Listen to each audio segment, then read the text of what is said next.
रहे न पाई रिजर्व ई प्यार हो लइका जे होई बढ़ी परिवार हो। हम का करे गौवा घरवा के लोगवा सब ताना मारे हो पापा जी के हेड तो हम ही बानी भारे हो। जिंदगी भकरब तोहर भर पाई जिंदगी भकरब तोहर भर पाई। तो सुन ना हमके दुल्हन बना लो ना तो दोसर लेके जाई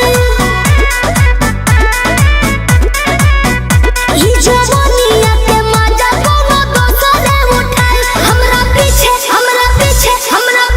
पड़ल बाड़े हमर जीजा जी के भाई। हमके दुल्हन बना लो ना तो दोसर लेके जाई।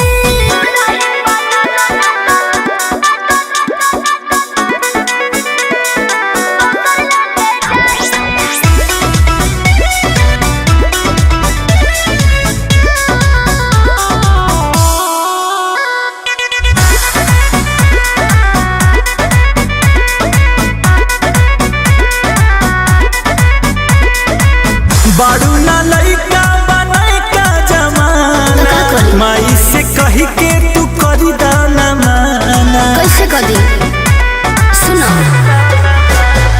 अतना दिन तोहरा संगे रहनी मजा से बात चलत बा शादी के बस अंकुश राजा से। देखी हा तू मान जइहे बाबू माई देखी हा तू मान जइहे बाबू माई।